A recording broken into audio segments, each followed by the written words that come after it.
Soon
for a review, or are we through with the year, for the year? Anyway. We've done both. I mean, both the OCCIT and the Metro enhancements are finished. Okay, so Yeah. then Yeah. I'll leave these till later. But we were going to do a combined meeting. Yeah, we do have planned a plan meeting that. to talk. Right, Yeah, okay. no, that should be on the agenda. Okay. for- Yeah, I think yes. so. Right. th- Thank you. I looked at the signage on some of the electric meters, pay stations downstairs, downtown. I got very confused by it, and I would actually like to have a discussion again about the parking structure. There's something funny between 7th and 5th of the signage that's written up there and what you can do and what you can't do, and I got really confused looking at that signage. Take a look at the signage, but we'll bring that up in executive session. Did you get another ticket? No, I didn't. No. That's a good question, Jeff. I We've will all tell got you. one. I will tell you. In the past year and a half, I got three tickets, and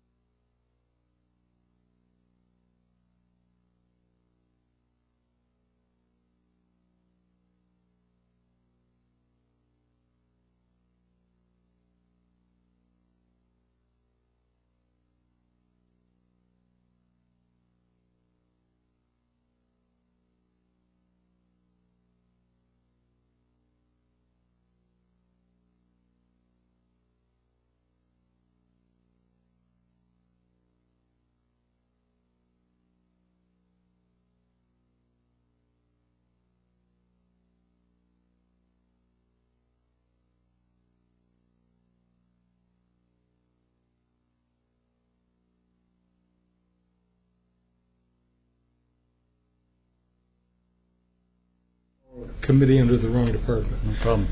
Good evening. So we received a Heritage Tree nomination for the entirety of the Public Works Facility upper site as well as all of Waterboard Park. That was routed through the Natural Resources Committee to review and comment on, and the City Commission did ask that we have a work session on that before I bring forward a recommendation at a future City Commission meeting to make a determination on those requests. I think, tonight what I'd like to walk through is what the Heritage Code says and what the intent of it was, what the request is, and then we broke it out in our staff report into two sites since they are very different, with Waterboard Park and then the upper top side of the Public Works facility, and there are different implications on both of those sites that the Commission should probably consider and think about. In the Commission report that I provided, wrote a memo dated April 4th, 2012, that was sent to the Natural Resources Committee for when they were considering the application. And I guess I will start there. The Heritage Code, the intent of it was to recognize, foster appreciation, and provide for voluntary protection of heritage trees. Heritage tree or grove means a tree or group of trees that have been designated by the city as having a unique importance and subject to the heritage and would be subject to the heritage tree regulations of the municipal code. Per the trees that may be considered significant and therefore eligible need to have a minimum size requirement and species. An Oregon white oak has an 8-inch DBH, a Doug fir 18 inches, western red cedar 12, ponderosa pine 12, western yew 6, other deciduous and horticultural tree species 20, and other evergreen and conifer trees 18 inches. So we set some minimum standards in there by tree type for size for that consideration. The reviewing body, in this case City Commission through myself and Natural Resources Committee, were to consider 4 criteria when they're reviewing these applications. 3 of them, the tree or grove must be one or all of the first 3, and it must meet the last one. The first one is the tree or grove is a landmark importance to the city of Oregon City due to age, size, species, horticultural quality, or historic importance. Or it could be listed as a state heritage tree as designated by the State Division of Forest Resources, or it's a rare species or provides a habitat for rare species of plants, animals, or birds. It needs to meet one of those 3. And the tree is not irreparably damaged, diseased, hazardous, or unsafe, or the applicant is willing to have the tree treated by an arborist, and the treatment will alleviate the damage, disease, or hazard. So those are the criteria that are supposed to be used when making a determination about a heritage tree or a grove.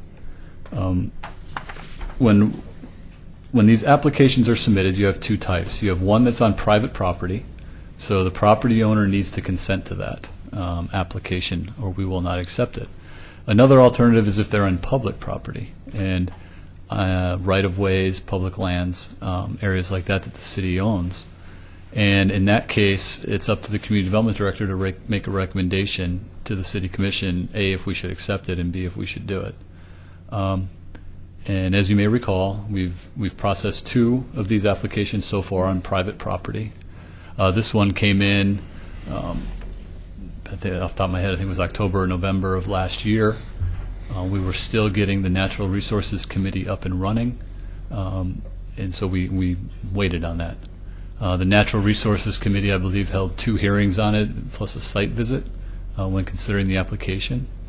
In our staff report, we did recommend that they consider them separately. They chose to not and consider the application as one, and they did recommend that it be designated a grove for everything that was submitted. Next, I think I would go to what the request is. The request that was submitted says that because of the historical significance of this area, all trees of eligible species and of eligible size within Waterboard Park and the adjacent lots that the city owns, namely tax lots 200, 300, and 500, should be protected as a grove. And so we tried to work through what information was provided there to provide some guidance to the Natural Resources Committee as they were reviewing their application. So I'll start with Waterboard Park. It's approximately a little over 19-acre park. It is a charter protected park and a natural park. So the charter refers to it as a natural park. The charter protections provided for that are extremely stringent. No development can occur within a charter park without a vote of the people. So you have those protections in place. The Parks and Rec Master Plans identifies the area as an open space area. And with the application, what we received, and the application was included in the materials that were provided in your commission report, and it's based on the narrative, is the whole 19 and plus acres would be a grove. And so what we struggle with is, what is the intent of the heritage tree ordinance? What are we trying to accomplish? And the questions that we posed to the Natural Resource Committee was, one, does this meet the intent of what the heritage tree program is trying to do? Based on, was there sufficient information to make a decision as to whether we should or should not do that? I'm sure everyone here is familiar with Waterboard Park. When you walk through that park, there's numerous species of trees, numerous size of trees,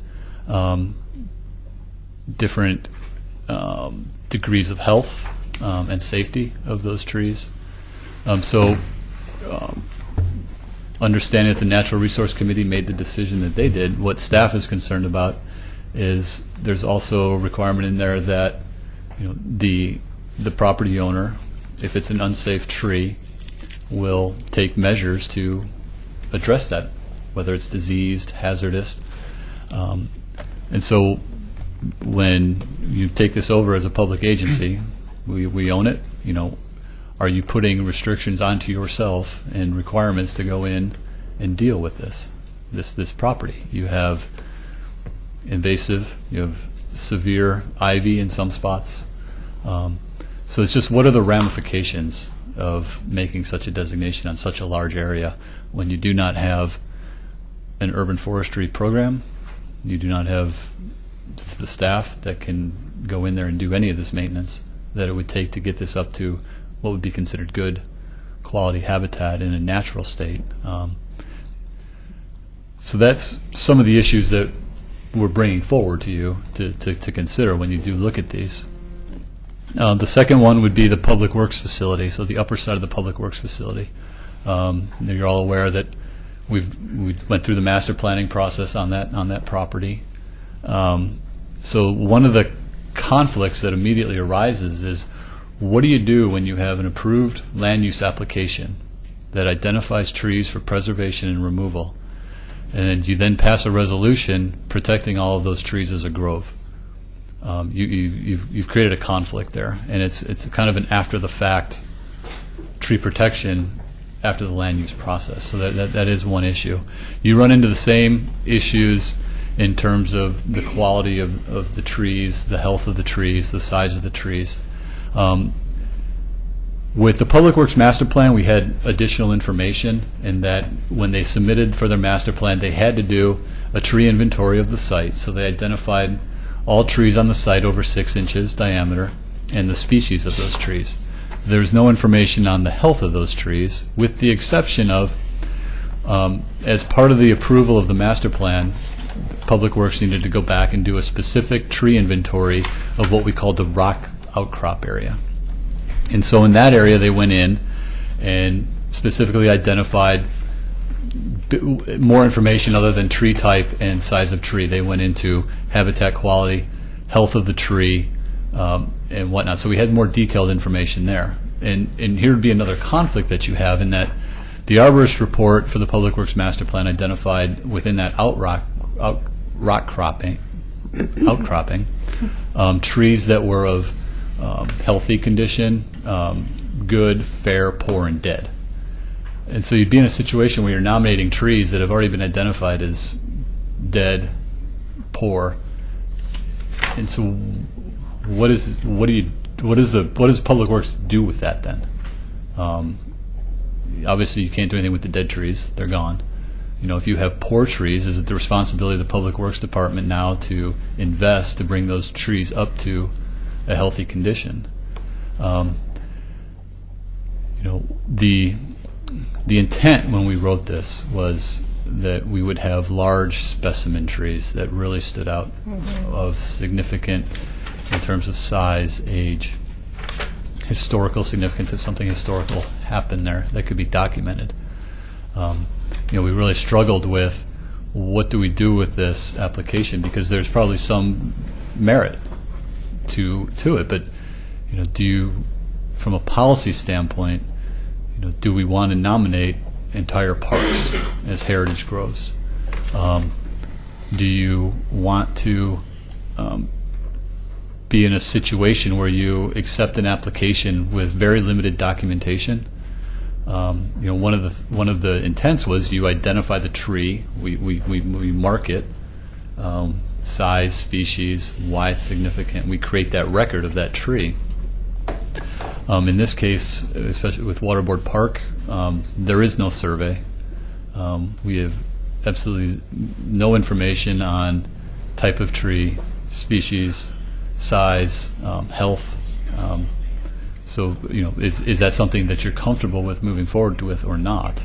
And I'd also like to just caution that, I'd like to try and avoid a situation where it gets put back on my department or the Parks Department to go do this work unless it gets incorporated into some type of a budget that gives us the funds and the ability to do that. Because it's, trying to map Waterboard Park would be an extensive exercise, and then to try and identify health and quality of trees, that's a big endeavor. So, you really run into the same two issues in terms of the information that was provided on both sites. We do have some base information, as I stated, on the rock outcropping because we were required to do that tree assessment. We had an arborist do that. But there were 293 trees on that site, of which 99 of them met the minimum diameter.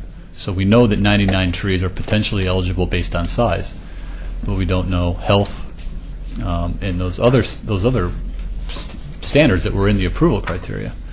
On both sites, we didn't find any trees that were a state heritage tree, and in terms of the historical significance, there wasn't much there. I mean, we know that obviously there is some history there. Is it significant enough in its historical nature and the narrative and the story with it, which isn't told, to process a nomination? So once again, I think that designating heritage trees on public property, especially when they're large tracts or on sites where you currently have operations going on, is just something you need to consider. I mean, we do have reservations about it, especially the maintenance liability side of that. If there is an expectation that you nominate this as a heritage grove, and now the expectation is that we're going to be in there dealing with that. In the record, you also had comments from Nancy Crushar, and John Lewis is here tonight as well. He was part of those conversations when we were going through this, and what Nancy had written, and it was part of the record as well, was if you are going to you really need to consider it's an operating public works facility right now.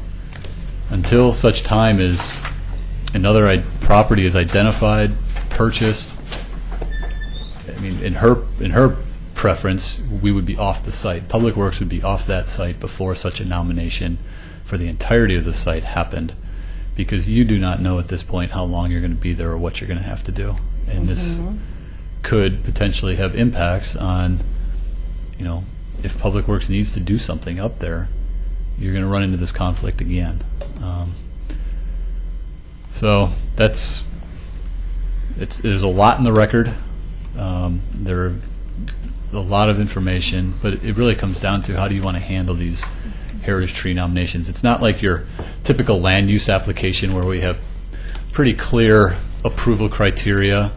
We have minimum standards for the information and documentation that needs to be submitted. If it was a land use application, I would have the ability to say, I'm sorry, this is incomplete. We need more. You didn't address the criteria. You didn't provide enough information to address the criteria. You need to submit more. This is a completely separate process. This is not a land use decision. So we didn't put those standards or that minimum threshold in as to what needed to be submitted. And at this point, it's very difficult with the information that we have to make a very sound decision. Not that you couldn't be done, not that you could just say, well, we think it's worth it and we're going to do it, and that's certainly an option. You just don't have the information that's spelled out in one of the approval criteria.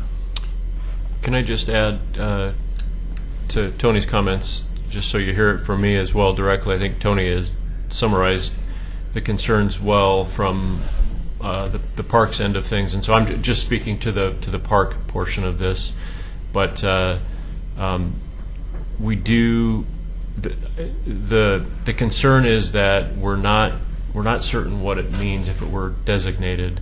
The we feel that there is significant amount of protection already in place with the charter, and to do the whole entire park as a heritage grove, while it may have some positive impacts, we're just concerned from the staffing perspective of what exactly does that mean. We really don't know, and I think Tony touched on this. The concern specifically for me and my department is there another level of expectation of maintenance of that tree grove, and if there is, what are the resources that are going to provide us the ability to be able to do that? Because right now I think you all know pretty clearly what our staffing limitations and our resources limitations are. It would be to do a tree inventory or to do levels of maintenance beyond what we're able to do right now, it would be pretty challenging for us. So I'm not quite sure I'm not sure what the expectations would be if it were designated. And I just wanted to basically support Tony's comments in reference to that. Thank you. Can I go ahead and take this opportunity as well to speak up? So, first of all, I want to acknowledge the fact that the City Commission has given us clear direction on a different site, seeking out a different site, and we're excited about the potential that could offer. We've also not been successful in finding a site that we think meets the needs of the city and its Public Works Department. I'm still hopeful that we can. Obviously, that site has some topographic issues that make it more complicated. We have a master plan that's been through the land use process. I guess my feeling is that it would be nice to have the City Commission respect that decision as well, and not use this application for heritage tree designation on the Public Works site as differently than what its intent was.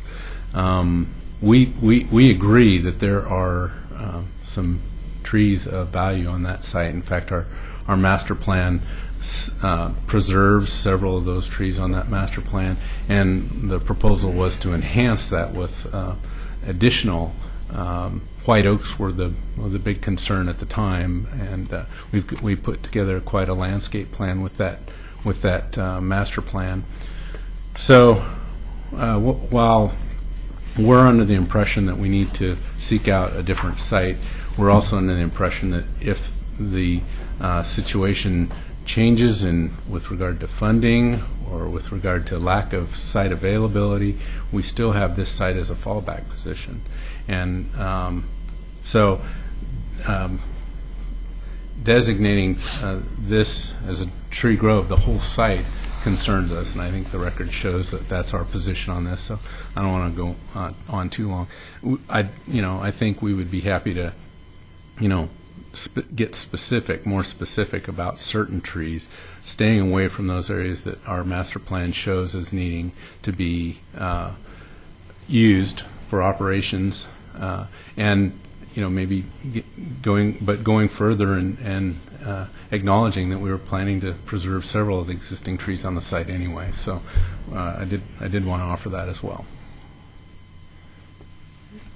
Any other staff comments? No, I think the only thing I'd point out is when it talks about designating all trees of eligible species and of eligible size. I have no way to tell you what that is, where that is, how many that is, based on the information that I have. So that it makes it difficult to really make a positive recommendation on this. But that's what we're kind of here to try and work through and try and answer any questions you have or concerns that you see with what we have put together so far. That we'll go to public comment first. Brian Boyce and Jerry Herman, would you come forward, please?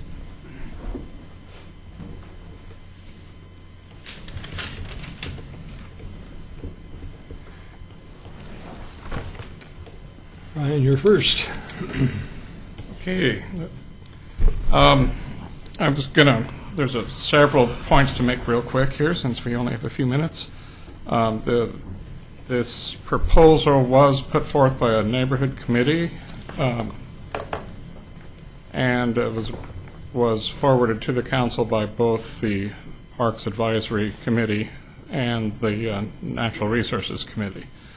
Past that, I have a couple of questions on the survey that was done on the bluff area, the cliff area right above the current Public Works buildings. Some of the criteria applied were that some of the oaks were multi-stemmed, which of course is a horticultural criteria favoring single-stemmed trees, and our native oaks aren't that way at all. So you have to take that into account, because that's what some of the reason for downgrading some of those trees. Some of them do have genuine problems and need to be addressed.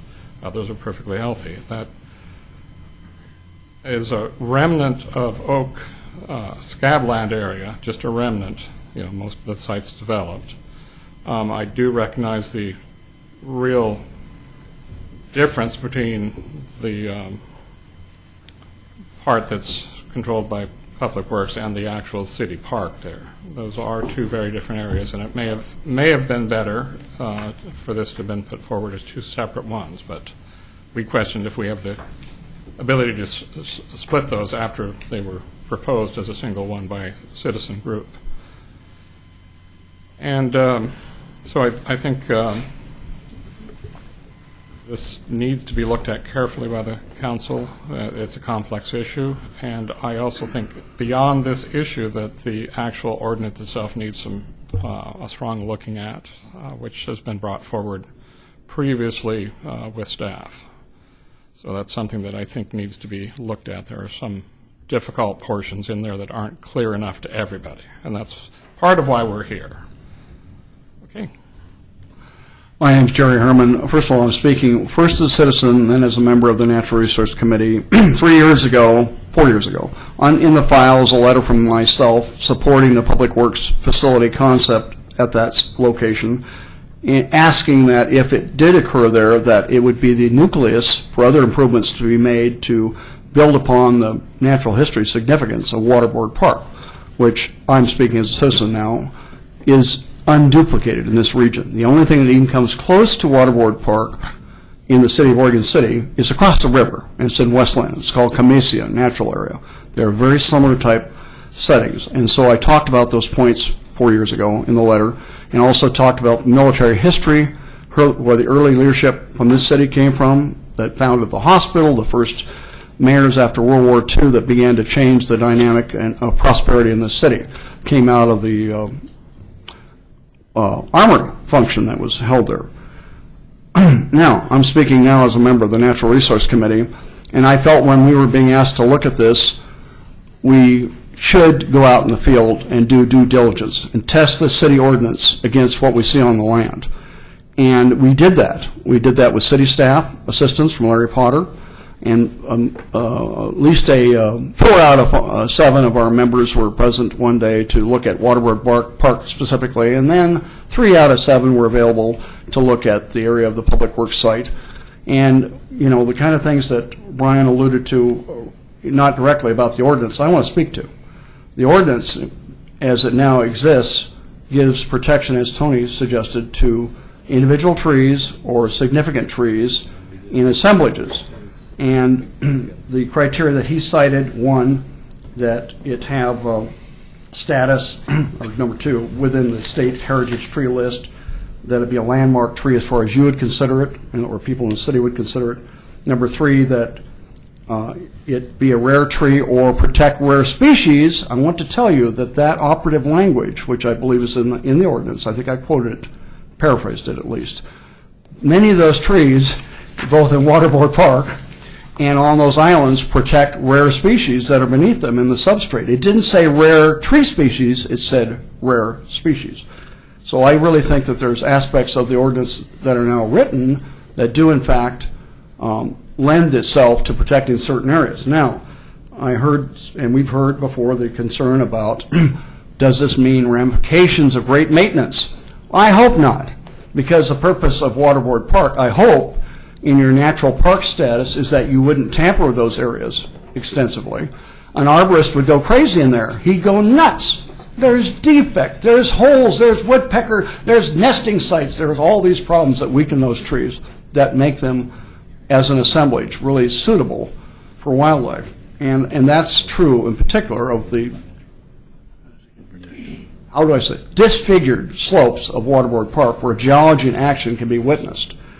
So I agree with Tony that there's ramifications, but the bigger question is, how much do you want to tamper with the natural environment in your city? Hopefully, the less the better, because it's cheaper if you don't have to maintain the natural environment. I would ask you to consider, one, this committee worked its tail off, didn't go out and rubber stamp or stamp something bingo with a recommendation to move forward to you. We went out and looked at it because we felt we needed to look at it. I would say if that's the only site that you've come up with at this point for Public Works, there's probably a way to make things work, but that's for you to figure out and figure out whether the other sites that you're looking at do or don't qualify. I trust John Lewis and other people in the city at a high level as far as stewarding materials, including trees. And three, this committee needs to work on the aspect of this ordinance and clean it up. The tree ordinance in general, the more we looked at it, does certain things. Provides a way to replace trees if so many trees are removed, 2 to 1, 3 to 1, big trees in place of little trees, bigger diameters and so forth. But when it comes to assemblages of trees, it doesn't do anything to give any credit, from what I can tell, to a homeowner or property owner to save those things. So I think we're at a crossroads here. And when we unanimously voted with the 4 out of 7 that were at our meeting, and we're telling you the truth here, 4 out of 7, the others were not there, to move this forward to you, we felt, and I felt in particular, this is the beginning of a look at a holistic condition.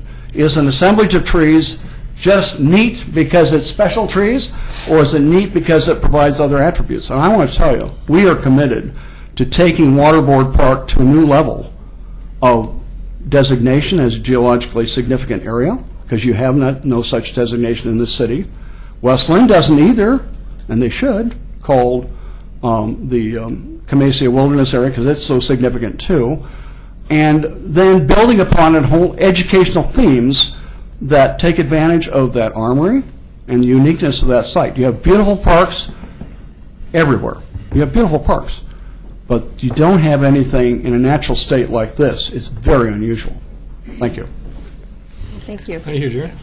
Susan, Sean, and Norm Stewart, please.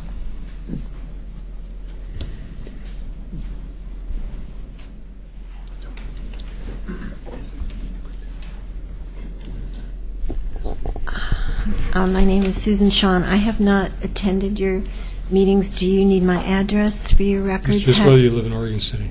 What? Do you live in Oregon City? I do not. Okay. I live in Oak Grove. That's all you need to say. Okay. I'm here actually on behalf of an organization called the Friends of Oregon White Oaks. We have about 60 people from as far north as the Columbia River, and then we go down all the way through the valley. We're not biologists, and we're not scientists in any way, but we are very concerned about what's left of the Oregon white oaks that were traditionally living in this area. That recommended piece of information that I have is that there's only 2% left, remnants left of what used to be living in the Willamette Valley. These trees are not only beautiful, but they provide habitat for hundreds of species per tree. So it's a valuable resource that you're looking at. I've been listening very carefully today, and I really and I read all of the documents, so I understand that there's some difficult issues for you as commissioners, and I recognize that. One possible option that you could consider, and I don't really know if it would work, but one option to consider would be to simply list the large Oregon white oaks that are in both of the Waterboard Park and the public works areas as heritage tree grove. In other words, just protect and name those trees to start with. You could do that easily, and then the rest of what Jerry and Brian mentioned could be then considered as you move forward as a city. So that's an option that you could consider. I don't know if Tony would agree with me, but it seems like a logical thing for you to think about. You're very lucky to have so many of those trees there. I've walked that whole area, and I know it well, and it is unusual.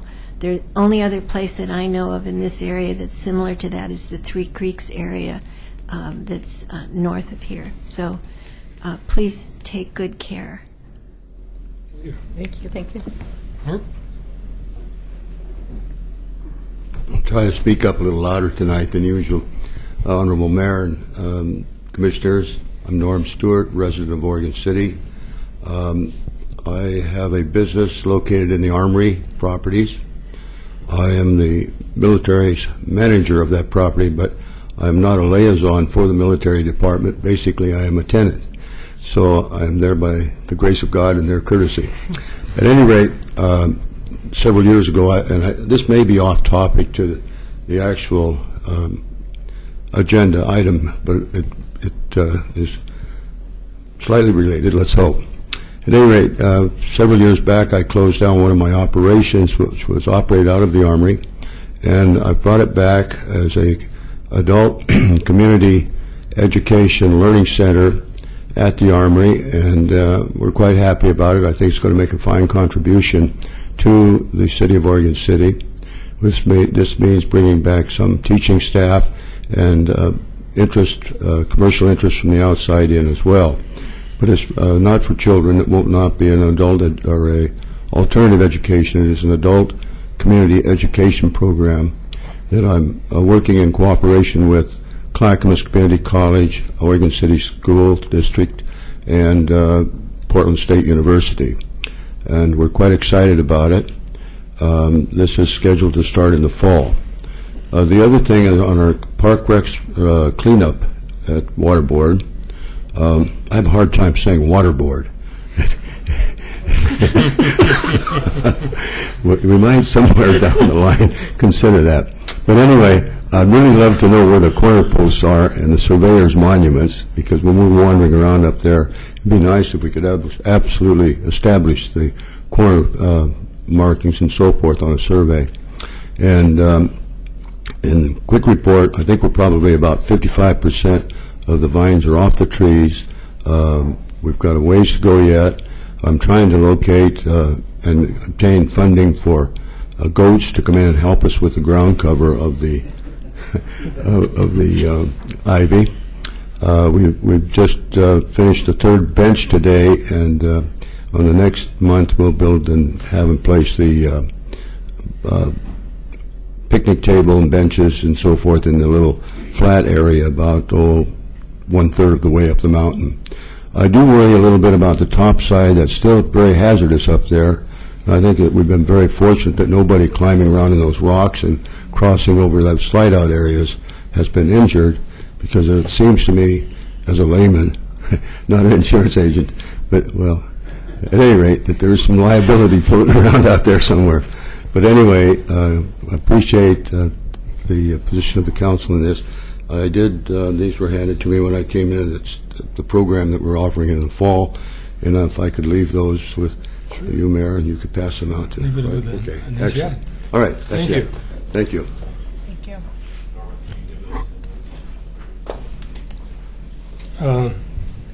I think it's for discussion. Keep in mind, everybody here, this is not a decision-making meeting. This is a study session. I've made some notes, and does anybody want to start off? I'll be happy to. Go ahead. First of all, I appreciate the concept of co-designation, and some of the things that seem problematic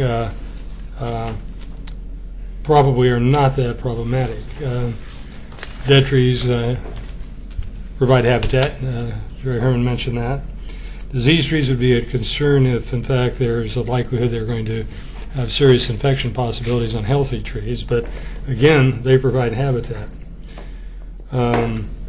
Smaller trees, of course, make future contributions. Some of them can't grow very much bigger because of the rocks they're almost essentially growing in, but they're nice habitat. Having said all that, I think we need to look at the grove designation and what it means, that it doesn't apply simply to large trees that have a certain caliber, that they apply to the community of trees and plants, not only trees, but plants that are in those communities as well. And I think we need to look at some of this language.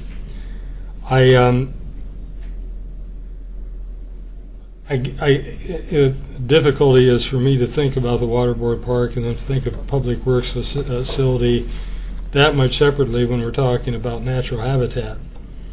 Having said that, however, I'm anticipating that we will probably be successful in identifying a Public Works site.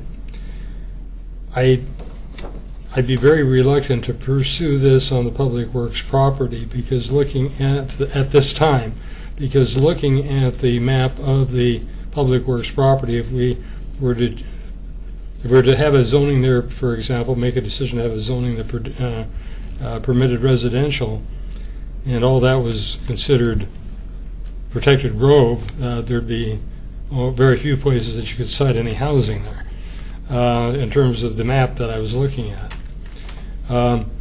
If we wanted to designate it at some point in time as a park, then that becomes a different topic. I know of no intent to do anything with those properties for any purposes. Waterboard Park is a protected park. It's under the charter. Public Works piece, we're not going to do anything with that upper site. We're going to be looking for another site, and then we can make a decision. I guess I'm more concerned about having appropriate language in our code to deal with these particular issues, and have the discussion about the language of the code to deal with what should be in the definition of a that didn't come out right.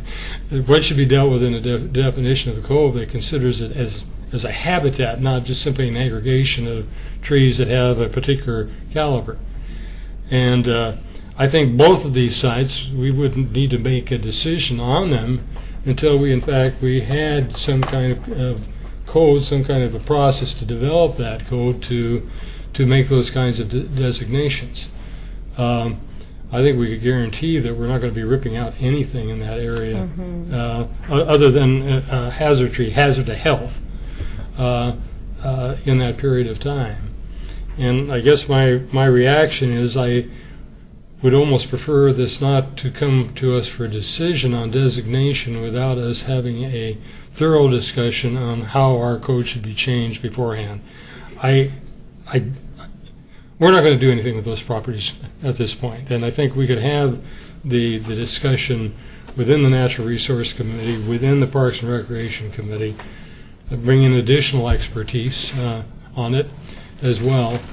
One thing that would occur to me is the point is that white oak habitat is disappearing in the area, and are there areas in which, like Metro is looking at, to take away some of the Douglas firs that are in the Kanema area to promote the white oak. There might be some reason to do that. I don't know there is, but there might be some reason to do that in the Waterboard Park area too. There might be some habitat areas, and if we put in a restriction that prevented us from doing something to improve the habitat of a community, plant community that was in fact disappearing, and we wanted to maintain it, I think that would have to be something to be addressed in the code as well. Those are my comments, and I know Kathy Roth had some comments as well. Yeah. Number one, when was this heritage tree written? The heritage, 2009? It came in the last, yes. Okay. So when you talk about the intent of the declaration, then you're part of the, what was the intent? So that's what I'm trying, we're not trying to Yeah. study the Declaration of Independence here and see what they were intending. That's what. I was part of it, so. Yeah. So what I would like to bring up again is there is nothing in this heritage tree designation or grove designation that requires mapping or requires maintenance. It's not in there. And my concern is we're not doing anything to the park as it is now. There's nothing being done. There's nothing else that's going to be required. So I don't know why there's the fear of we're going to have to hire all these people to go in and be arborists.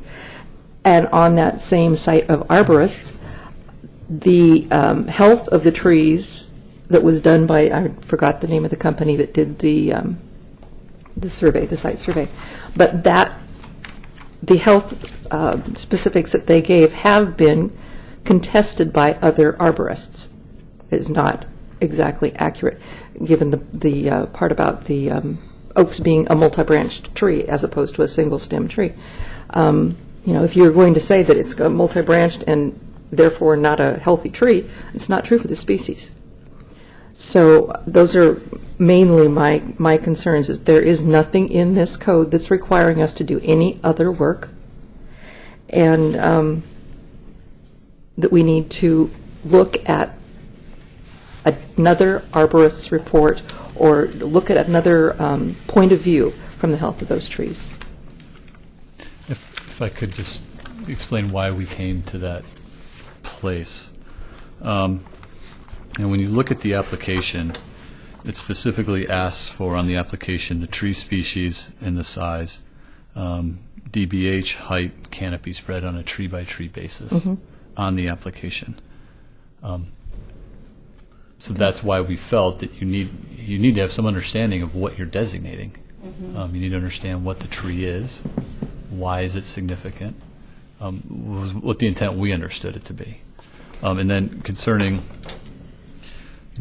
it's required that the tree is not irreparably damaged, diseased, hazardous, or unsafe, or the applicant is willing to have the tree treated by an arborist, and the treatment will alleviate the damage, disease, or hazard. So our concern is, you don't know. You're going to wholesale designate an entire 19 acres, and are we going to ignore that part if there are any diseased or unsafe trees in there? If the interpretation is we're not really going to do this, and we should take that out of the code. Well, isn't that currently what we're doing, though? Are we doing anything in that park with diseased and damaged trees? No, but it's also not designated a heritage tree or grove. I know, but my point is there is nothing in the heritage tree grove that would make us do anything different than we're doing currently. I understand. I guess I disagree in that it's the D, the part that we're discussing right now, is a requirement. You must do this. The tree has to be healthy. So that's what makes this difficult. To just wholesale a whole grove without identifying specific trees. I mean, this is the policy decision that you need to determine. I mean, if we just want to designate areas, this wasn't the intent of this code was to say, look at this wonderful specimen tree. Right. Okay, it's not covered in ivy. It's healthy. It hasn't been topped. It really stands out as a specimen tree, and it's kind of morphed into, look at the habitat. Look at it wasn't meant to be a habitat protection ordinance, and so the two have kind of gotten meshed together a little bit here. And it's one thing to say it's okay to have dead and dying trees in there because that's natural, but by wholesale designating the whole park, you're designating those dead trees, of which you've got a requirement that you don't have dead trees. That's what we're struggling with a little bit here.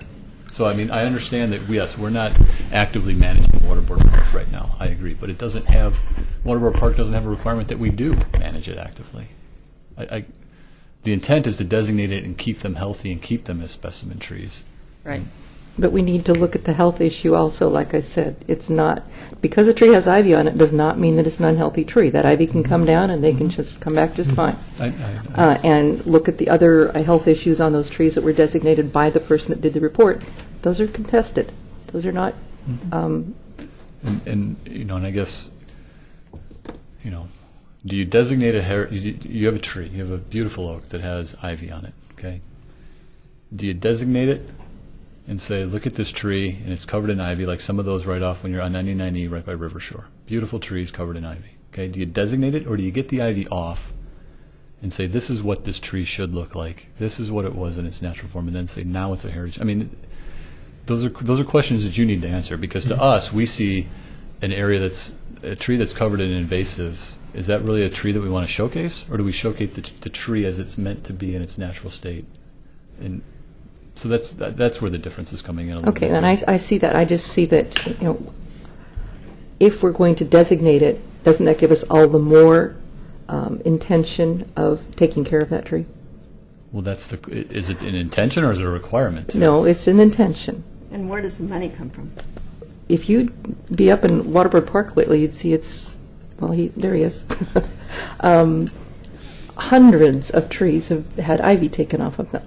Right. No, I understand that, and I don't want to belittle that at all. But I do know that there are peaks and valleys on volunteerism. You get a lot of volunteers together, and they'll go out and clean that street, and then 5 years down the road, it'll be dirty, and you'll need to get all the volunteers back together. So you need to have some kind of a consistent, and it has to come from staff for that. Well, no, it doesn't, because your trees, when you cut the ivy down, I'm very experienced in this, we took the ivy off of our property. It's 5 years, it's not back, and so you've got quite a bit of time in there to do that. And some of it has not come back at all. So when you go in and do that cleanup, sometimes you do eradicate the species. Sometimes. Mayor? David, I'm going to make, Mr. Fraser, I'm going to make a request. If you're going to talk about the code specifically, okay. Otherwise, I'd rather have a discussion among the commissioners and then you come in after. Oh, sure. I don't mind waiting. Yeah, we'll have you, but I want the dialogue among Sure. the commission first. Unless it's a code specific question that we're dealing with. Well, actually, Mayor, I think my comment is about that. Okay, Carol Pauley just called anyway. And you're off the list, but he's going to be put right back on after Betty Mum.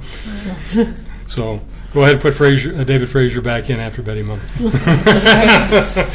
Now you're in the queue again. That's okay. Yeah, I just wanted every one of our commissioners to kind of have an opportunity Yeah. to speak up. I do think this is a very worthy ordinance. There are a lot of heritage trees, wonderful specimens in Oregon City. It's great to have them protected. I do think, however, that we do need to look at the ordinance and the wording in it, have it more specific. There's no criteria for applicant to do the research or stories of a particular tree or map out particular trees. I think it needs to be more specific so we can make a decision. It leaves a lot up to interpretation as it stands now. And next, Betty Mum. And I would agree. I think, personally, I know we can't make a decision tonight because it's a work session, but I would recommend we put this back to committee. I don't think we had the Natural Resource Committee at that time. They're all right there. Yeah. Were they the ones that created the ordinance? Oh, when it was created. When it was created, we didn't have that committee. So, I mean, I think that they bring a different kind of resource than you and I. I mean, we can sit here and I can say, gosh, that is a beautiful tree. And Doug could say, are you kidding? Look at it. It's sick. I mean, we each have our own interpretation of what everything looks like. So I just think that we need to take that and put it back. And I would hate for us to designate a 19-acre grove and not know that we're doing the right thing. I mean, it's kind of tying the hands of our public works in a lot of ways. And I would hate for us to do that at this point in the game. That's all I have to say. You're wrong. One thing I forgot to mention was we do have this Natural Resource Committee who put a lot of time and energy and education, and they are experts, and most of them in these fields. Yep. We need to respect their decision, which, as Jerry said, was a unanimous decision. I get to come back now. And the Natural Resource they did great work. They worked through this. They thought through it.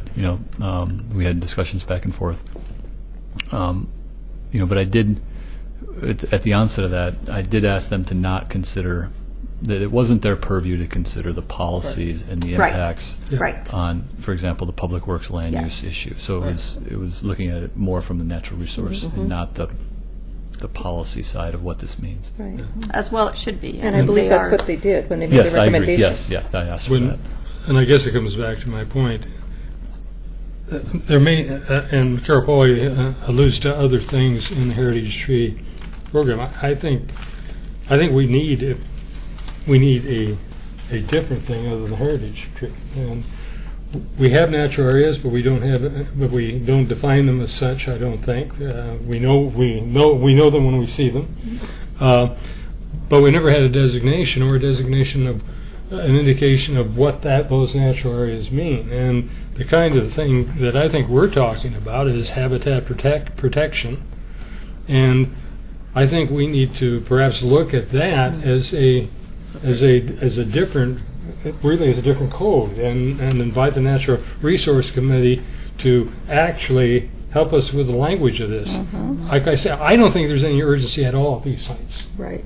Nothing's going to happen to them in the near future, and I mean, we got several parcels. We got city-owned property on the Clackamas River that's not called a park, adjacent to the sewer plant. It's not a park. We don't call it a park. We got a park. Well, no. Actually, but I meant it's not. We the city don't call it a park.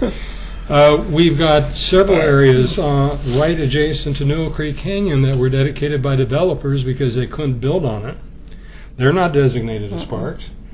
And I think we need to have that discussion of natural areas and what that means and what that means in terms of habitat, because I think it's rather distinct. Heritage trees, when an individual on their individual private property can designate a heritage tree, they're probably talking about an individual tree or maybe two or three of them, depending on how many trees they've got there.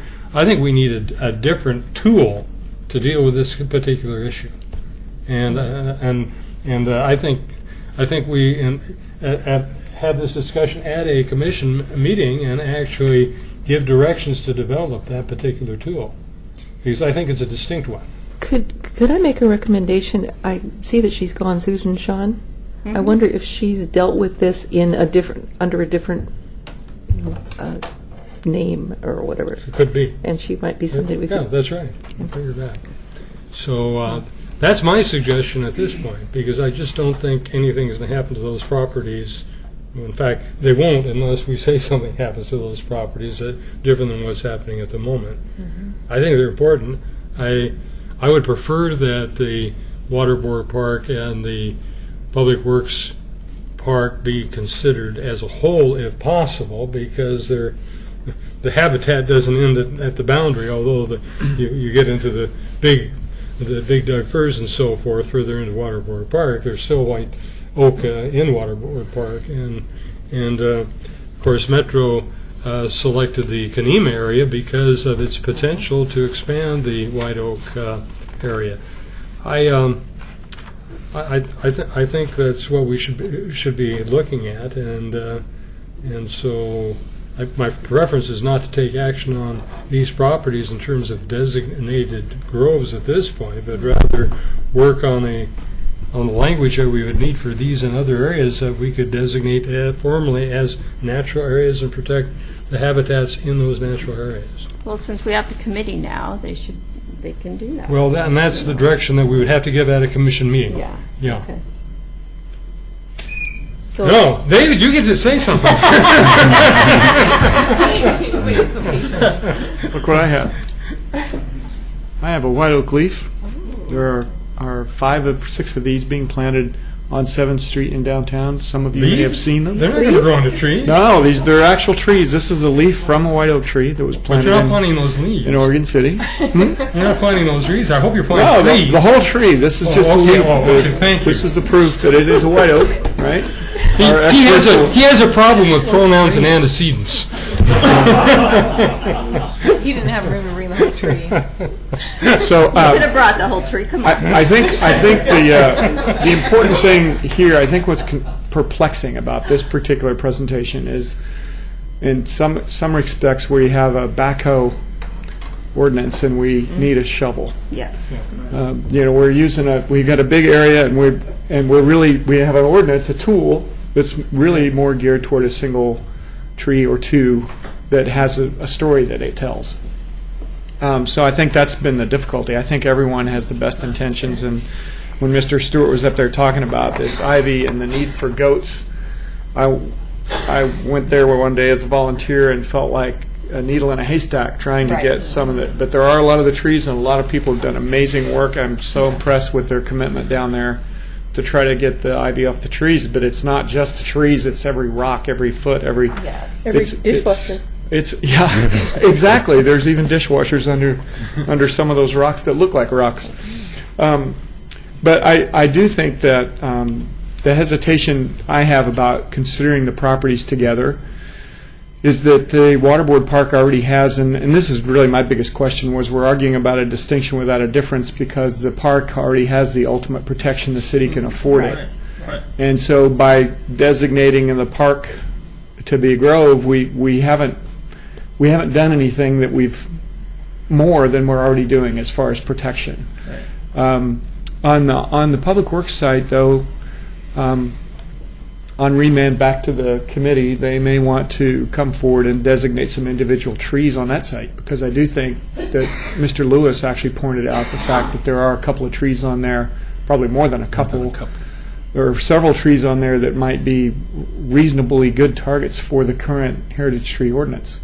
And I think that's exactly the woman from Oak Grove. Wasn't she from Oak Grove? I think that was her suggestion as well. So that's a way to get some traction and also use the expertise of the committee and some of the work that they've done. So thank you guys for that effort. Yes. And but I did want to remind you, those oak trees are planted down there on 7th Street, and there's one yet to be put in. And those things get big and they live a long time, and I think those are our first oaks in downtown. So we also have some ginkgos that were planted over by where the farmers market is, and I thank Public Works for getting those in a timely manner. But there's hope. There's hope for Oregon City. That's all I have. Ginkgos are not native species. They were native 35 million years ago. Yes, they were. And then Thank you. but then they were designated to monasteries in China. They thought they were extinct, but the monks were growing them. Kathy, I wanted to say one little thing about the arborist. When we went through the master planning process, there was at least 2, I think 3 if you count staff arborists that were in there. And this arborist we brought in as another action on behalf of the master plan. The neighborhood came to us with the same kind of concerns. Mm-hmm. And we hired a consultant team that we had not worked with before. Don Richards was the arborist who put most of the tree, and Gene Oshner did a lot of the habitat assessment work that was done on this. Don is actually on the Natural Resource Advisory Committee for the city of Lake Oswego, or he was at that time. Mm-hmm. And we had never hired him as an arborist. Fortunately, not everybody's, these arborists, their opinions differ almost always. All the time. And like similar to geotechs, they're not all perfect like engineers. I had to work that in there. I love it. But so there's differences of opinion, and this gentleman's professional opinion, we still stand behind. We think it was, I think once you put something into print and you publish that, and people want to find fault in that, they will. Yeah. And so I don't remember. I haven't looked at that report for probably over a year, so I don't remember the piece that you're referring to. But my sense is, in the whole, the report was very accurate and professionally done, and I just want to be clear about that. Thank you. And if we need to bring in another arborist, we can. But we've done a lot of arborist evaluation. I have to respond to one thing he said. If all engineers thought alike, all our bridges would look like erector sets. But anyway. So if I'm understanding what appears to be a consensus, that we have our Public Works staff and our community development staff go back and work with the committee and see if there are individual designations or if there are other changes to the ordinance that would be applicable to the broader habitat. That wasn't what I was suggesting. I think an individual tree designation is fine. I think you need to have a different kind of code for natural areas. Right, but that would be something our staff Yeah. would work Yeah. with Yes, the committee right. on. Okay. So I wasn't thinking of tweaking the code a whole lot, but coming up with something else. Right, okay.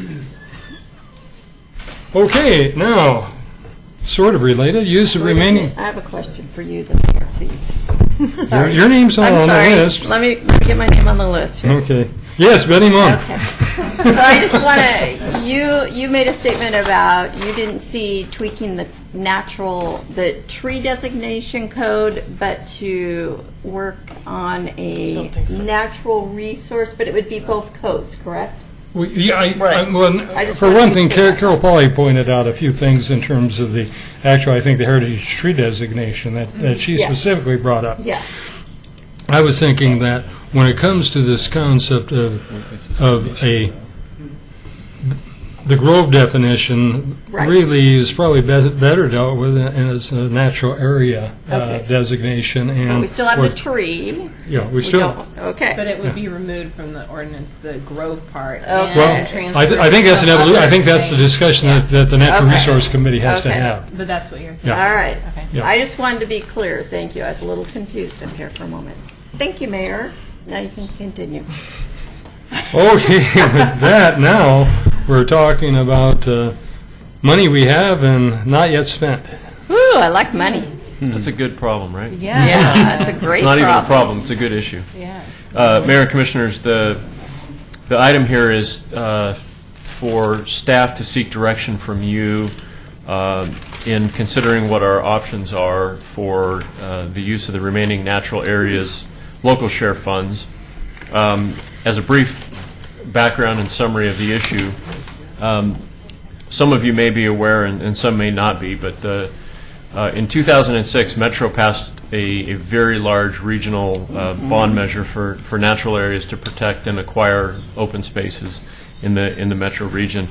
A component of that bond measure was called a local share component, which is for parks and local parks agencies and local jurisdictions that provide open spaces and parks to have a portion of the total bond monies. It was a formula calculated by population and some other factors, and to be able to utilize those funds in our local areas for our local priorities. And so while this bond measure was being prepared, and prior to its passage, the commission at that time prepared a list of priority areas that we would like to focus on if we were to receive these funds. We received a total of, from the local share money, of course, with that bond measure passed, our local share component was $988,728. The four areas that the commission by resolution had adopted were the high school area, Kenema area, Myers Road / Caulfield Creek area, and the Holcomb Road watershed. Holcomb Creek watershed, I mean to say. These are all listed in your report, and also there's an attachment to the resolution that was passed. And it's important to note that those four priorities, in the order that I just read them and how it's listed, are that was determined to be a priority order. So the really good news is that we've accomplished the first two on the list. We have acquired properties with the use of these funds. In the high school area, that's our Glen Oak property that we now own, and that will be a future park site, a much-needed future park site. And we most recently purchased some property in the Kenema area to offer some connectivity to the cities and Metro's open spaces in that area. We have spent to date $648,000 and some change. We have a balance left of this funding of $340,581.87.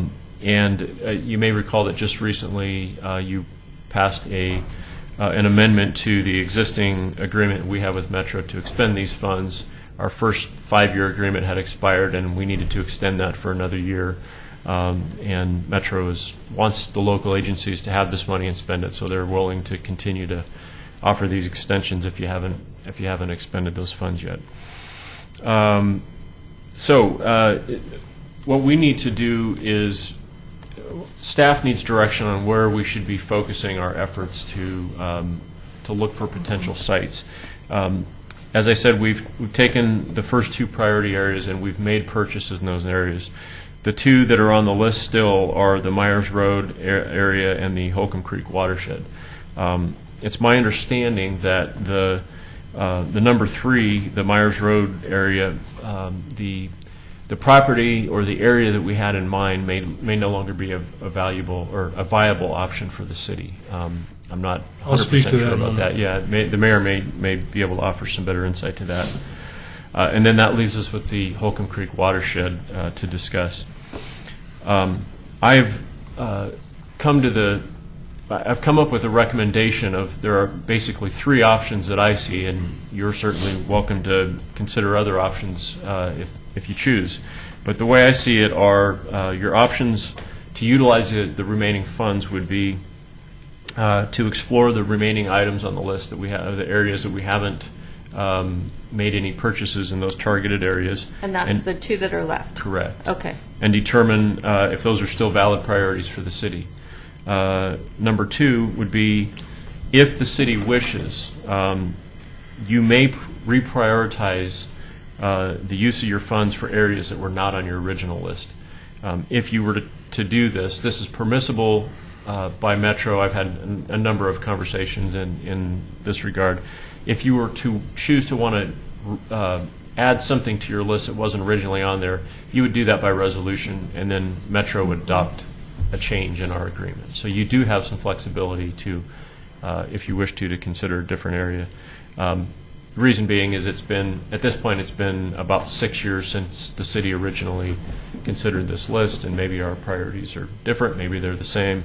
And then thirdly, another option that you have available to you is to consider utilization of the remaining funds retroactively for a purchase that's already been made where you didn't use the local share funds. This would also require some amendments to the agreement. For example, what I mean by this, and this is something that Metro has suggested that we could consider if we wanted to. We've made some purchases of park properties that we use our own Parks Development Fund, our SDC fund primarily. If those properties were purchased within the time frame since this bond measure has been passed, and if they meet the criteria of the bond measure, of the purpose of these funds, you can apply those retroactively, and it would basically reimburse into that account, into our parks account, that purchase, some portion or all or whatever. So those are the 3, as I see it, those are the 3 options that you have to consider. As I said, you may have some other ideas. There may be some combining of these ideas or whatever. But the goal here is to get some conversation started so that we can determine where we should be prioritizing our efforts. Our agreement was extended through next March, March of 2013. So ideally, if we could identify and expend these funds by that time, that would be best. We do have the option to go back to Metro and ask for further extensions. But when is it? March what? March 31st, 2013. So roughly, a little less than a year from now. And then finally, the last thing I'd like to say before I let you discuss this is that this was touched on briefly at our last Parks and Rec Advisory Committee meeting, PRAC, and I told them that this would be discussed by the commission at this meeting tonight. Matter of fact, your chair of that committee is here tonight, Mike Mitchell. I do recommend that you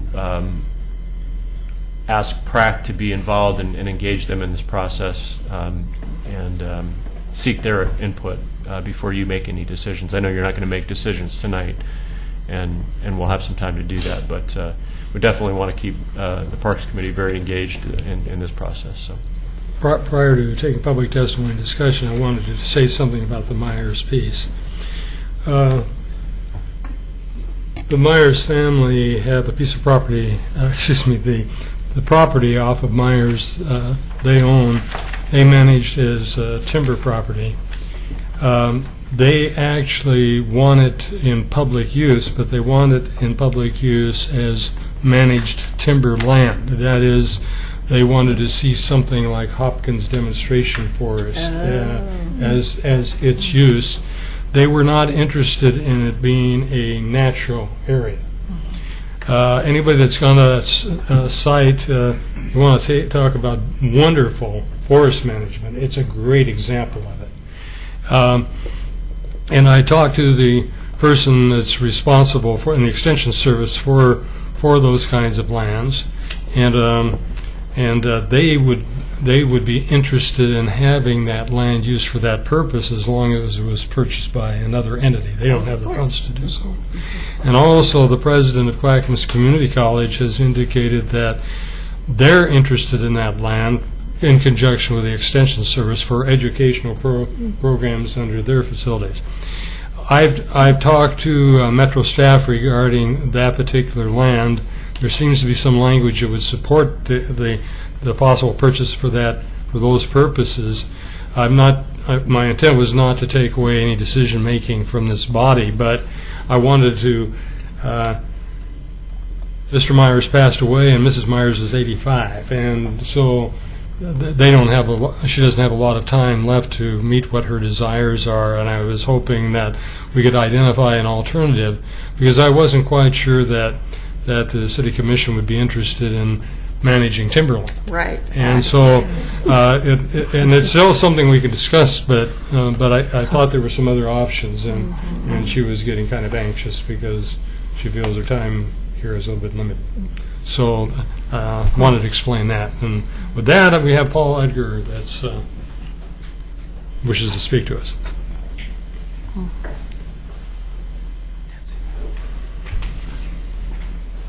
Thank you. Paul Edgar, Kenema. I'm the land use chair of the Kenema Neighborhood Association.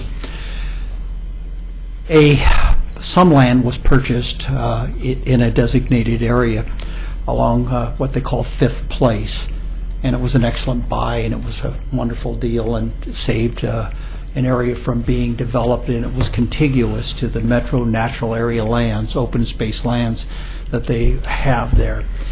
But part of this is the picture of Kenema, and the whole idea of should we, it was always kind of the number one target, and have we completed what we need to do to bring all of the pieces together. And there was one piece that you made an offer on, and the owner of that property. If I might just suggest that we not discuss individual tracks. Okay, and focus just on the general area. Part of this is trying to complete the contiguous areas and trail networks that are necessary to come through here. If we ever want to have a real set of trails that connect into the neighborhoods up on the hillside, including South End, there are strategic pieces of property that have been available that are open for sale that provide the critical linkages to those. Some of them are right on Coffee Creek, and some of them go through, connect into Old Kenema Park, but they're all part of this habitat and connection. And the whole idea of stepping away from the number one area, the one that Metro has so coveted, and look at any place else when we still have these areas there. And when I talked to the Metro biologist, chief biologist Brian Vaughn the other day, and I've talked with Jim Desmond at Metro, they still want additional purchases. They can still consider it to be critical to them. So this current plan that says, okay, let's look someplace else, I don't know that is in sync, really, and I would hope that we would continue to take all efforts to look at what is in the best interest of the city as a whole, and natural area preservation as a whole, and open space, and the connections of all of these properties as a whole in the primary areas where we have already identified that there is significant need. And if some of these areas were lost or changed or altered or developed, it would be a terrible loss and to us completing some of the significant linkages and controls that we need to have trails. Thank you. Mike Mitchell and Gordon Wilson. Mike Mitchell is first. Mike Mitchell, the person called first, is first. You can come forward, though. You can sit at the other seat there. Yeah. My name is Mike Mitchell. I live in Oregon City, and I'm chair of PRAC this year. I just want to reemphasize what Scott said. The members of PRAC, we discussed this very generally, but we are very interested in assisting in a major way in identifying this property, especially in terms of going back to the Parks and Recreation Master Plan. There's a longer list of underserved areas than just those 4 areas that are on that list. So we'd like an opportunity to go back and understanding what other people have said, that unfortunately we're not finished anywhere. Right. But we we've got to have to look serve at the whole city. Exactly, exactly. And there are in the Parks and Recreation Master Plan still some substantial chunks of the city that are substantially underserved. Right. So, Thank you. Are you? Hi, Go ahead, Mr. my name is Gordon Wilson. I'm the vice chair of the McLaughlin Neighborhood Association. I'm just speaking as a resident of the McLaughlin neighborhood at this point. I just had a couple of comments on the tree survey. When the master plan for the public works site first came out, under natural resources, they said there was none. They said there was some invasive species and poison oak there. And the neighborhood was like, it doesn't look like that's all that's there. Are you guys, it seems like there should be something there, but it kept getting, passed under that. Then finally, they did this tree survey. And, instead of just, poison oak, they found 293 trees, 99 minimum diameter that meets the heritage tree requirement. So there was something there, not just nothing. But the problem I have, or the neighborhood has with the tree survey, was that it was all degraded because it was in reference to, well, how worthy are these trees within a truck yard, being, trucks all around it, wiping it out, being paved. And so the value was degraded. If you read the tree report, it says, well, these aren't very good. But the neighborhood didn't want to know what the value of the natural area was with the truck yard. We all knew that, it wouldn't be any good. What we wanted to know is what it would be value as a natural area. But the tree report didn't address that. It addressed it as being paved over and having trucks there. And so therefore they lowered the grade. And, to me, that wasn't what we were wondering. We were wondering what it would be like just as a natural area and if it could be, what its value was. And I think that would increase the grading level on the report. So that's all I had to say. Thank you. Thank you. Mr. Mayor? Yes. May I? That kind of pertains more to the previous item Yeah, on our agenda, yeah, but that's yeah. fine. That's fine. Yeah. Before you get into your discussion, I wanted to add just one additional thought that kind of came over me here. Mike's comments triggered something. I think he said it very well. But it's important to know with this program, this local share program, the intent was from the very beginning, and I was very involved in the kind of the regional planning effort when Metro was initiating this. This is their second of the 10-year bonds that they've done. The 95 one, which sunsetted in 05, was very successful, and then they used the momentum on that to be successful again. The discussion about the local share piece, it was very clear that the intent was they wanted the local communities to use this portion of the money, and it's a portion like this out of a pot like this. Right. The bond was in excess of $300 million regionally, and our portion of the local share is under $1 million. They very much wanted the communities to consider using it for their local priorities, whatever that may be, and that's going to be unique to every community, not necessarily tied to Metro's priorities. Right. Mm-hmm. Metro also has the ability, and has done so, has made some very significant purchases. They have the ability with those program funds to preserve open spaces that are specifically targeted, but the local share doesn't necessarily have to tie to those same goals. It can, And in some cases it does, and some it probably doesn't. But it has to be remembered as we're discussing this that that's a really big piece of what Metro intended to do when they sold this to the voters and when it came back to us. So please keep in mind this is it's for us to prioritize, and it is for ultimately it's for the preservation of open space, but it can also be for open spaces that include some active areas. And for example, when we bought the Glen Oak property, we know that some of that will remain in more passive or natural use, but as it's designed, some of it will also become active use. And that's okay. Metro wrote the language in such a way that there's some balance to allow that. And for example, in the case of the Kenema property that we purchased, I think last year, within the last couple of years, it's pretty clear that's probably going to just be mostly protected as just a natural area. So you've got the ability to utilize it in different ways. The only thing is we cannot use it for any type of development or maintenance. It's just for acquisition. So anyway, I just wanted to make that point and make sure you understood that clearly as you were discussing this. Scott, I have a question. On the Myers Road, I think I can pick out the piece, but on this Holcomb thing, there's two big yellow lines, and I'm not sure what I'm really looking at. Yeah, I agree. I don't think there was, I was on the commission at the time, and I don't think we ever made a visit to that site. We made a visit to the Myers Road property and the Kenema. I just don't remember going out to Holcomb. Maybe This we looks did. like two very different areas. One looks like over by Barkley Hills, and one looks like out in Holcomb. I think the reason for that is I think you've actually made a really good point, is that is a very large area. Mm-hmm. It was identified as kind of a targeted area that encompasses the Holcomb Creek watershed, which can go well beyond obviously the creek. We didn't specifically identify any parcels Okay. or any specific property. So it is you're in fact exactly right. It was identified pretty generally as a very large area with the option of looking within that area. Okay.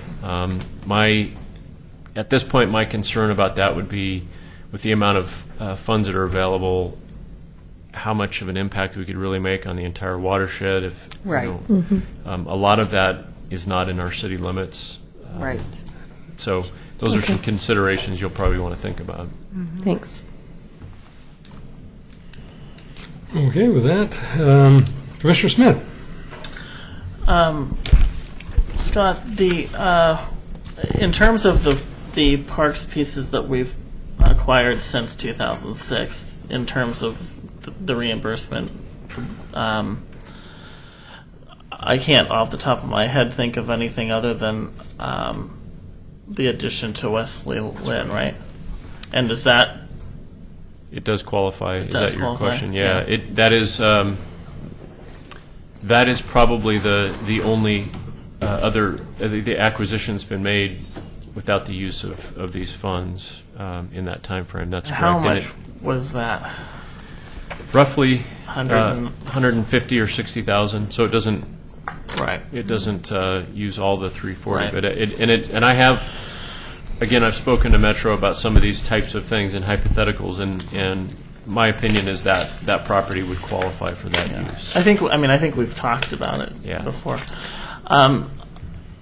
In addition to that thought, I think what Paul brought up is a very good point too. Not just the connection with Metro, but there's a huge community focus. Not just our community, but West Lynn as well, with this moving forward of the national or natural heritage area, the Lamp Falls, and a huge component of that piece in the future is trail systems. And the point Paul has brought up is one that I've been really focused on.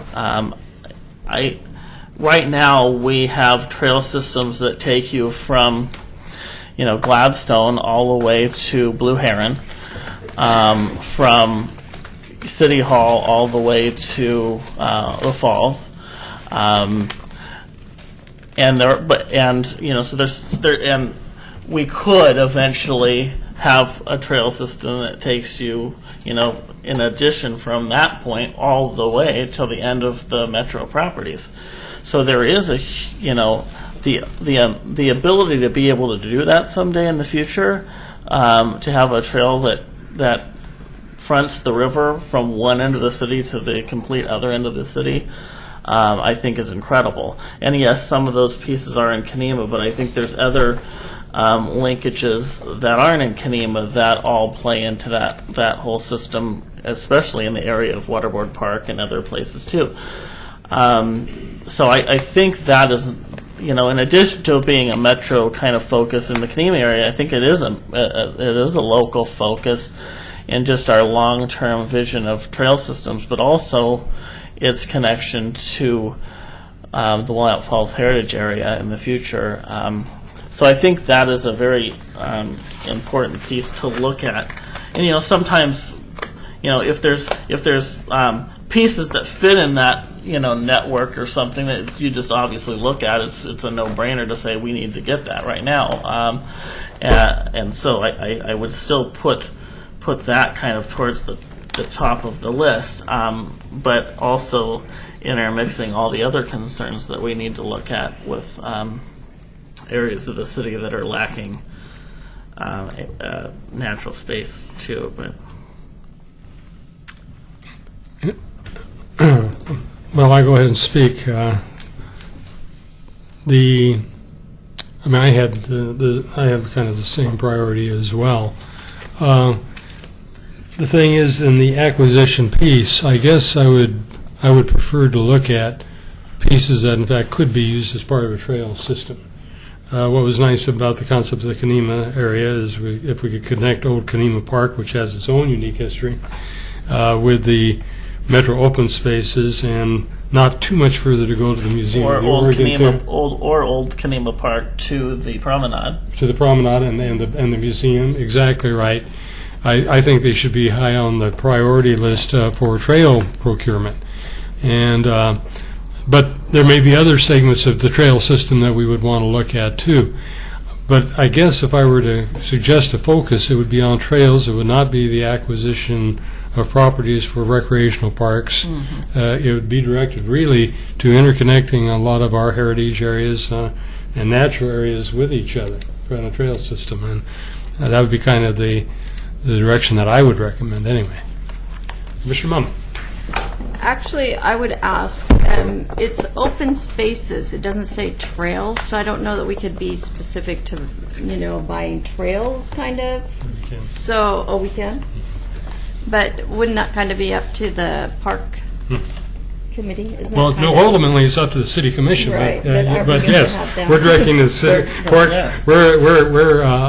directing the Natural Resource Committee to, for my opinion, is to perhaps look at or the parks. Parks and Recreation. What did I say? Natural Resources? Uh-huh. I didn't mean to say Okay. that. Excuse me.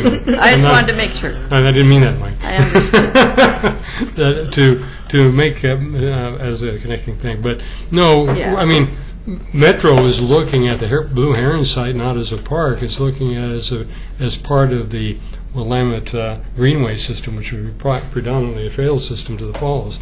So no, I don't think Metro would have any problems with procuring properties for public trail system, but I'll let Scott Archer correct me if I'm wrong. I agree that, again, it was written pretty flexibly to be whatever the local focus would be, so long as it meets some of the basic parameters, and a trail is open space. So, yeah, it does qualify, I believe. And we cannot use any of these funds for operations, correct? That is correct.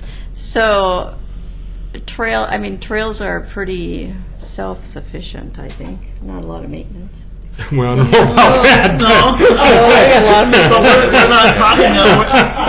I want low maintenance. We're not talking about building a trail yet. We're talking about getting the property that would allow us. Hey, to I'm do moving that on to use. that. I'm Yeah. moving on from there.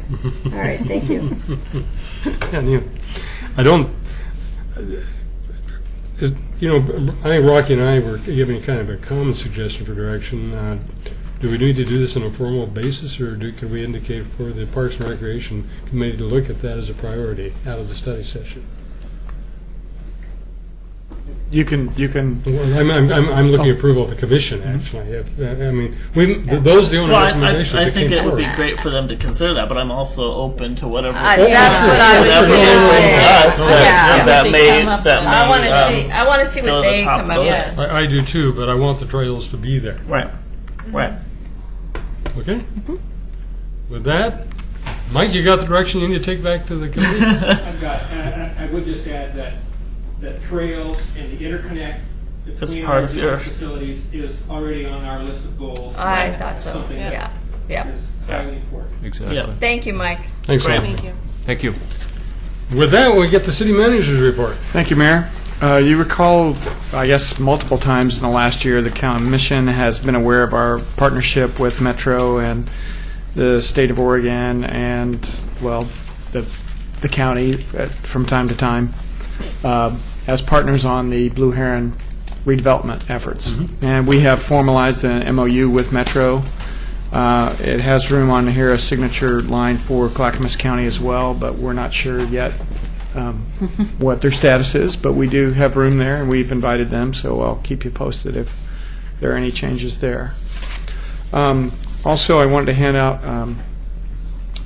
there is a gas pipeline on the edge of Oregon City, and there are some changes proposed to it, and I got this letter today, so I wanted to make sure I handed a copy of this to each of you, and there's a map on the back. And if you can make sure that John Lose gets one at the end of the loop there, I think he's one of the folks that might want to see that as well. I bet. And then I thought I would ask Scott Archer to give us a brief update on the Ermitinger House and how that project is coming. Okay. We are, work continues to go well with our architect engineering group. They basically, I know they gave you a very comprehensive update recently. Since that point, they've continued to work on what will ultimately get us to a preservation drawing and or a preservation plan that we can use as construction drawings, construction documents.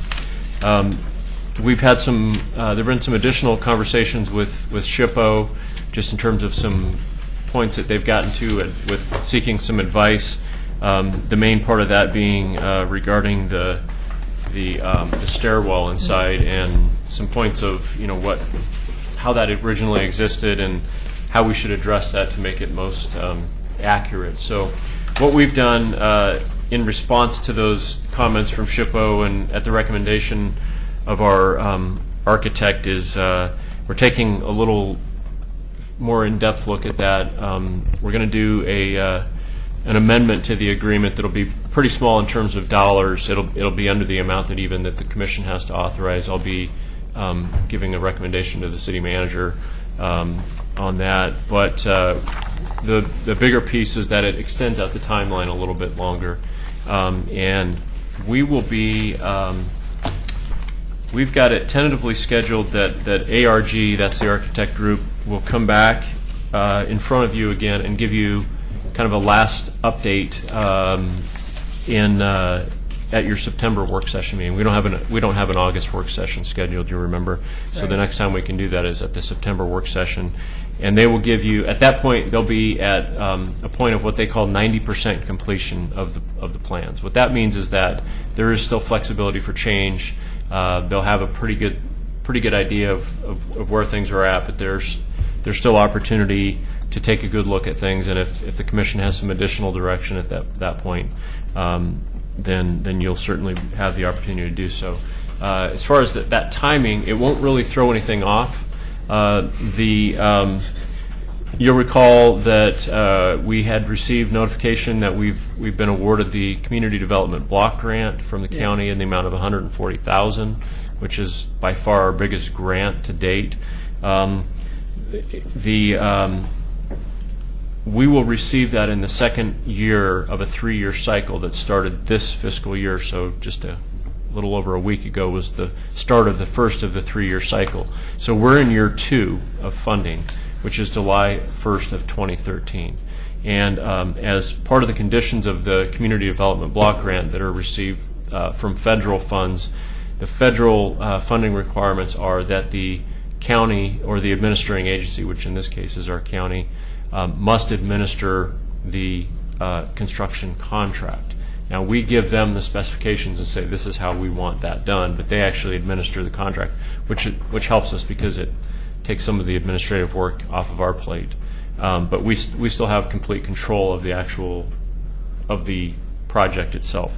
So the timing is good in terms of the opportunity to make sure that we've got everything in place, and then once we've got the completed construction documents, which will be in September, or just roughly thereabouts, then we will go after the additional funding sources, some other granting opportunities that we have been seeking or been talking about, but that require, before we can apply, require a completed set of restoration plans. So we've gone after all of the funding sources that we think that we know of, that we could have asked for in advance of even having these construction plans completed.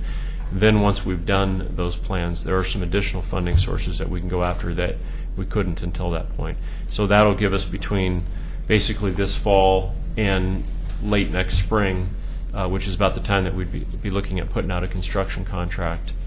That'll give us the opportunity to go after some additional funding sources that we believe we have a chance to be competitive with. And I think that's it. That's kind of where we're at. This is just a quick update. If you have questions about that, I'd be happy to answer them. As I said, you will get a final formal report from the contractor working for us, the architect group, much like we did before, where they'll be pretty in-depth and give you a lot of information, and it'll give you the ability to provide some additional feedback if you have any at that point. Well, just one last comment on the pipeline piece that we have here. This is the god-awfulest map I've ever seen. It doesn't really. I know where the pipeline is roughly in Oregon City, but if you looked at this map, you really wouldn't have a clue. If you want a worse map, I have one from the Dark Harbor project. Show you. So since the mayor knows where it's at, it's the one that goes across the parking lot of the high school out at Glen Oak and Beaver Creek Road. I have a question about this. Yeah. I was like, This, I don't see here where it's talking about any work that they're going to be doing here. Just safety. It's just a notification. Okay. Notification. Okay. And that map that I have that's worse didn't come from the county. It came from the Department of Commerce. Just want to be clear on that. So also we've got a challenge in the police department. Our overtime has gone up significantly because they've got some staffing challenges there. Several people on family leave all at the same time. And a couple of other issues, and I was going to ask the chief to address that because we're going to be going back to 8-hour shifts temporarily. And are we in a stressful situation? Well, what happened is it's kind of the perfect storm, I guess you can say. We have two officers currently in the academy, one scheduled to start the academy in about 2 weeks. So when they're in the academy, they're not filling shifts, they're not on the road. We have a couple of our officers who are off on medical leave, have some medical issues going on, and we also have one more officer. I'm trying to think what happened to this officer. Maybe it's 3 officers on medical leave. Well, one officer is on family medical leave, having babies. And a couple more babies are scheduled to be had over the next couple months. And so typically they Can we have some family planning guidelines? In the police department. We thought of making it a condition of employment that they have kids for 5 years. HR might come running in here carefully. The HR director's not here, right? As a result of that, and typically the guys who are in the academy, they're in the academy for 4 months. We have 2 graduating in August. But they're still going to be in training after they get out of the academy. They'll be a police officer or a coach for another 4 or 5 months. So typically those guys won't be pulling their own shift. And I say guys because they are, until about January. So we looked at our shift this month, our shift schedule this month, and we have a 4-person minimum on each shift for officer safety reasons, ability to respond to calls and things like that. By staying on the 10-hour shifts, it dropped us down to where in a 28-day period, we would have paid about $6,000 in overtime to cover those shifts. that would have left, in addition to that, would have left 21 other shifts at the 4-person minimum, which meant if somebody had vacation, was sick, or from some other reason couldn't come in, we would have had to pay additional overtime for that. So in response to that, we were going to go back to our 8-hour shifts for a period of time until we get our staffing levels back up. That could be as soon as September. It might be as long as January or February until we can get it done. Yeah. Thank you, Mike. Can I ask a question that brings up? When we make the commitment to send officers to the academy and so forth, is there a minimum time then they have to work for us? There isn't, and Yeah. That's a concern of mine because we do have turnover in the police department. Yeah. we don't have turnover where people go to the other police departments. Okay. We don't have that. That has happened in the 10 years I've been here. That's happened 4 times. Oh, that's not bad. And So they decided they want to be police officers. Is that it? well, we've had retirements. We've had people who haven't satisfactorily performed their jobs, and we let them go. Okay. And that's why there's the turnover right now. The people in the academy right now, quite honestly, are a result of retirements. And one officer, one of the ones who left, went to Gresham. Was an experienced officer. There's a current state law in place to where if you're a city under a certain size, then you can demand reimbursement from agencies who hire your officers within a certain period of time. Oregon City's too big to qualify for that. Oh. But we don't have officers go to the one who left just recently came to us from a larger agency, and they decided to go back to that agency after working here for 3 years. So, and we haven't typically hired people that we have to send to the academy. As you remember, we've hired a lot of lateral officers specifically because we bring a more mature level a lot of times, more experience in, less training time. But So occasionally, we're making those other cities pay for it. well, at times, It's a competitive world out there. It works better that way. but it's competitive out there, and we want to get the best people working here that we possibly can. Absolutely. But sometimes it's good to go out. It's not good just to hire a lateral because they are a lateral. They have to fit into what we're trying to do as an organization.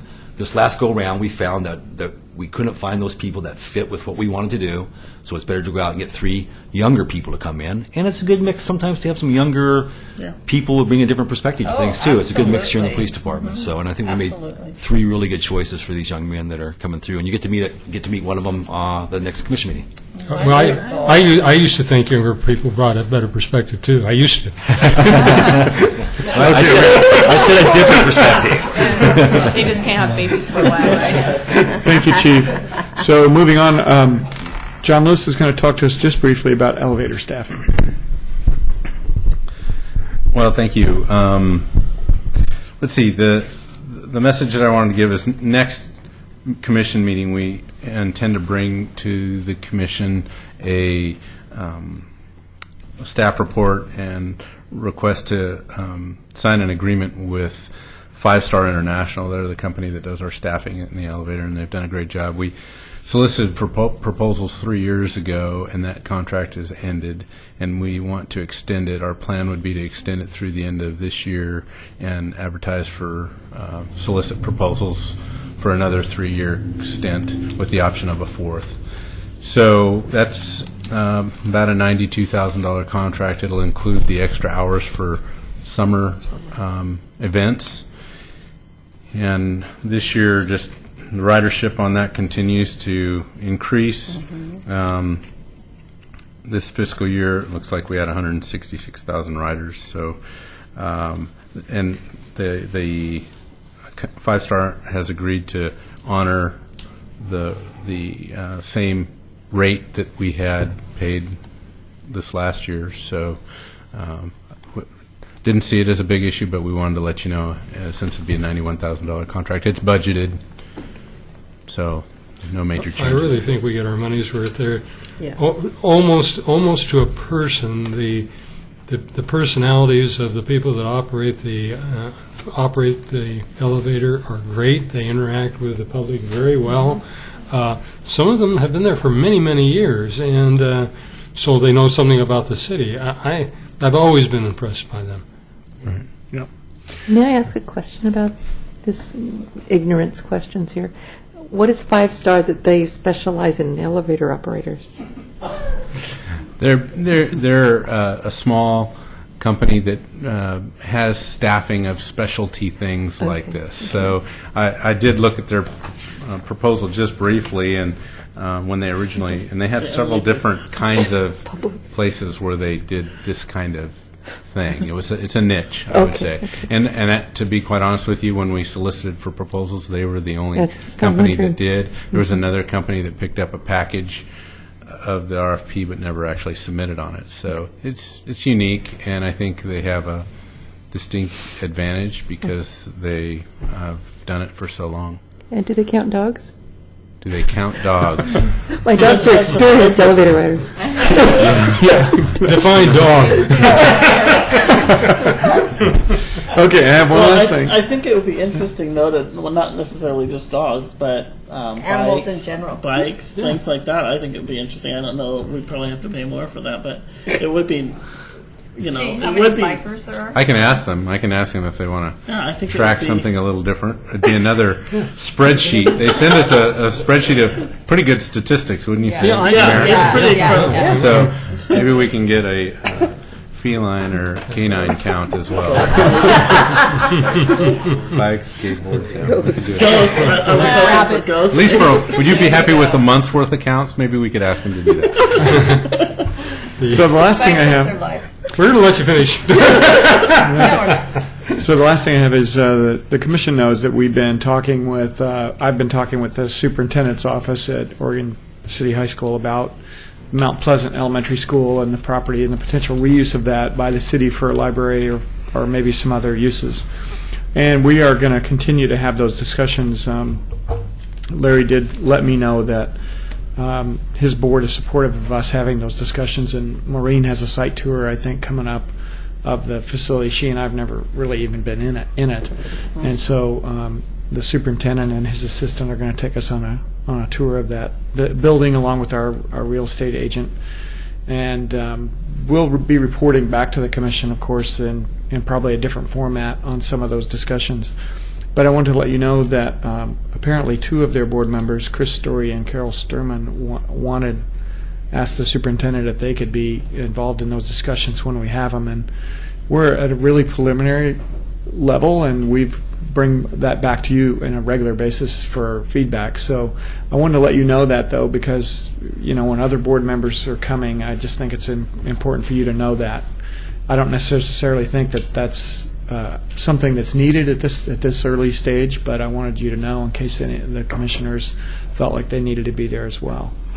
So you don't have to answer that today if you think about it and decide you want. I can tell you I've served many years there. I don't need to see the building again. I can tell you where the mural is. You got out and you're ready to stay up. So it's a great building. So I'll report back, of course, any results of those discussions. And that's all I have. Anything else for the good of the order? Can I just say, 4th of July was the neighborhood barbecue kind of thing that we had going on, and there was, I lived next to some apartments, and there was an incident, which is how children are. And so the Oregon City Police were called in, and so I just kind of stood there and kind of watched to see how the officer reacted to what was going on. And Mikey did an excellent job. He was very calm, went and spoke to everybody, calmed everybody down. It was great. So good job for them. Yay. Thank you. One of the people that fit into your department well. Yes. Do you know how many incidents we may have had for the 4th of July? Or I don't know off the top of my head, but typically we're pretty busy that night, so we don't respond to every fireworks and things. No, yeah. But, well, this had to do with children that were making damage. They were damaging property. So, and there were very small children that were damaging the property. So, I was very glad the officer was there because this lady was very upset. But anyways. Hopefully we stop him from a lifetime of crime. You did. Anything else for the good of the order? Hearing none? See you in a week.